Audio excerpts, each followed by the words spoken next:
G'day chemistry students. In this video, we're going to be continuing naming organic compounds and introduce a bunch of core functional groups that form the foundation for this module. We're covering dot point 7.1.1, 7.4.1, and 7.5.1. Let's get into it. First off, I wanted to show you a bunch of different functional groups. There are more organic functional groups than what is listed, but this list is quite extensive. Just keep in mind as well, you do not need to know every single functional group that is listed here. They are not all a part of the scope of this course. Now, we've already looked at alkanes, alkenes, and alkynes. We've also begun to explore haloalkanes, so alkanes with halogens attached on as well. But in this video, we're going to be introducing alcohols, aldehydes, ketones, carboxylic acids, amides, and amines. Want to also acknowledge that towards the end of the module, we'll look at esters. And at different times between modules 7 and 8, you may see arene groups or groups that have like a benzene on them, possibly as well nitrile groups. Now, the nitriles probably won't be as common, but they are in certain parts of your data sheet, despite them not really being in the syllabus. So they do exist. We just kind of need to acknowledge that they're there. Our main focus this video is going to be on those ones in green. Now, these are our core functional groups. There's just a quick summary of each of them, some information about what they look like, and some naming rules that exist as well. For alcohols, essentially that group is OH, as it is shown here. You'll notice that a lot of these structures have an R on it. R essentially represents any other organic material, so the rest of the chain. So there could be a carbon chain coming along and then say an OH on the end. That is an alcohol. When we name it, we use the suffix ol, as can be seen here when we name ethanol. And the eth part we should be familiar with already. Note that there is a carbon chain of 2, so that's ethanol. Aldehydes have a carbon chain and then a carbon that sits on the end that has a double bond and an oxygen. This guy next to the carbon has to be a hydrogen. As I said before, it has to be on the end of the carbon chain. This is an aldehyde with the suffix al. Propanal is an example, so 3 carbons for prop, al for the aldehyde group, which is at the end of the chain. Very similar to an aldehyde is a ketone. A ketone again has a carbon and a double bonded oxygen. We might call this carbon that is double bonded to an oxygen a carbonyl group. You might see that word get thrown around as carbonyl group. And we'll note that the ketone has to be in the middle of a carbon chain. That's noted by the 2 R's that are there. So the carbon chain on this side, the carbon chain on this side. So that's the difference between an aldehyde and a ketone. They're both carbonyl groups, but they get given different names depending on whether they are at the end of the chain or in the middle of the chain. Ketones have the suffix -one. Here's an example, which is propanone. So there's your difference between propanal and propanone. Carbonyl group on the end, carbonyl group in the middle. Something else to acknowledge, similar to how we can call C double bond O's carbonyl groups, we can also have hydroxyl groups. So a hydroxyl group is an OH group. Some additional functional groups. Here we have an amine. So an amine has our carbon chain and then an NH2 group, so a nitrogen bonded to 2 hydrogens. Its suffix is amine. The example here is ethanamine. An amide has a carbon chain, a carbon with a carbonyl group, and an amine group as well. And its suffix is amide. This, for example, is propanamide. 1, 2, 3 carbons. That last carbon has a double bonded oxygen as well as an amine group, an NH2. Now, last functional group that we have is a carboxylic acid. It's very similar to the amide. The only difference between the two is what is on that last carbon. Is it an NH2 or is it an OH? So a carboxylic acid has a carbon chain, a carbon at the end, so that has a double bond and oxygen, and a hydroxyl group, an OH. Its suffix is oic acid. This example here is ethanoic acid. So already, hopefully we can see some of the patterns in the naming system. This is just a little bit explicit. Say we have a substance like ethanol. The eth part at the beginning indicates the number of carbons in the main chain. Eth represents 2 carbons. The an part, which is here, suggests that there are only single bonds, very similar to the ane suffix that we used previously for basic straight chain carbon. So an represents single bonds. En would represent double bonds, yn would represent triple bonds.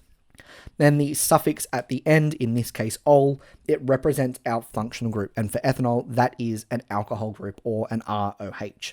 So the OH that is there at the end.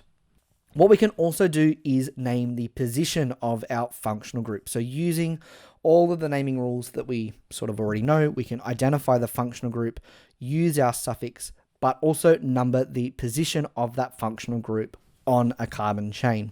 Keeping in mind, as we sort of looked at before, if there's only one place that the functional group can go, there's no need to number it. And we can see that in the example here for propanal.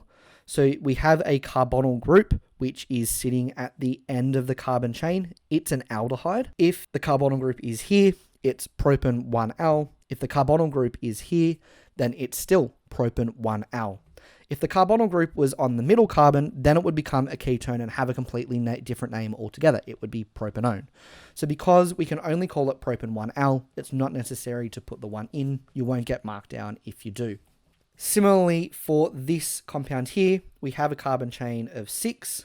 So it's a hex prefix that we're going to be using. And the functional group here is a carboxylic acid, a carbonyl group and a hydroxyl group on the same carbon.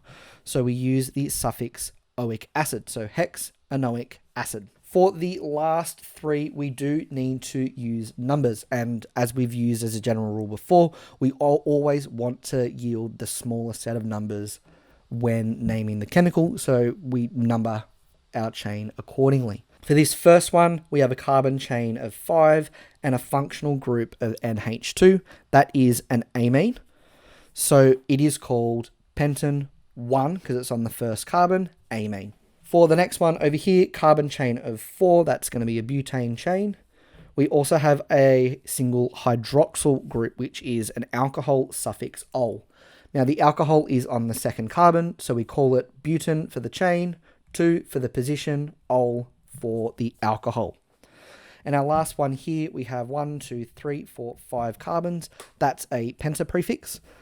We can see that the functional group is on the third carbon and that the functional group is a carbonyl group. Because it's not on the end, it won't be an aldehyde. Because it's in the middle, it is a ketone. So it's pentan 3-one. Something else to note is that if there are alkyl chains or halogens, which are in the structure as well, we always give priority when numbering to the core functional group. So think about some of the examples that I gave in the advanced section previously for our double and triple bonds. Similar kind of thing here. The main functional group always takes priority when being numbered, regardless of the position of the functional group or the amount of other substituents, the other alkyl chains and the other halogens, doesn't matter. So in our first example, we have a main chain that is 1, 2, 3, 4, 5, 6 carbons long. So it's going to be a hex compound. We have our functional group here, our main one, which is a carbonyl and an amine group on the same carbon. That's an amide. So we do have hexanamide present here. However, there are 2 alkyl chains. We have an ethyl chain and a methyl chain. Now, we already said before that this carbon has to be carbon number 1. So the ethyl group is going to be on carbon 1, 2, 3, 4, and the methyl group will be on the 5th carbon. Remembering that when we name our alkyl chains, we put them in alphabetical order. So the ethyl group comes first, not because it's on the 4th carbon, but because ethyl starts with E and methyl starts with M. So this is 4-ethyl, 5-methyl, hexanamide. For our second example, we have a main chain of 1, 2, 3, 4 carbons, a functional group, which is a hydroxyl group, and alcohol, so its suffix will be OL. So the first thing that we're going to do is name the main chain. It's butan 1-ol. And then we can start looking at our alkyl chains. Here I have 1, 2 methyl groups. This carbon here is carbon number 1. So the methyl groups are on the second and third carbon. So we have 2, 3, dimethyl, di for the 2 methyl groups, and butan 1-ol to name the main chain. So a general rule for our numbering priority, if we're trying to figure out what the numbers of all of the carbons on our chain are, we first look and see if there are any core functional groups, the ones that we've looked at today. Carboxylic acids, amines, aldehydes, ketones, alcohols, and amines. After that, if there are any core functional groups, then our multiple carbon-carbon bonds, our alkenes and alkynes take priority. We've already established that they have equal priority unless their position numbers are identical. So if you've got a double bond and a triple bond on either side, the alkene comes first because it's alphabetical order. And then any other substituents take priority at the end, keeping in mind that the alkyl branches and the halogens that we've looked at already have equal priority, so we're just looking for the smallest set of numbers.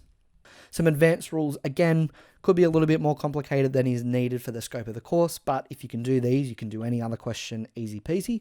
So continue on if you feel like you're confident.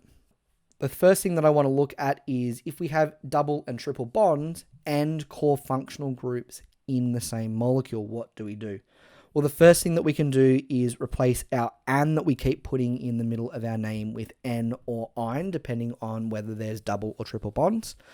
We then need to name the core functional group and find that, and making sure that we prioritize our numbering based on that core functional group, not on the double or triple bond.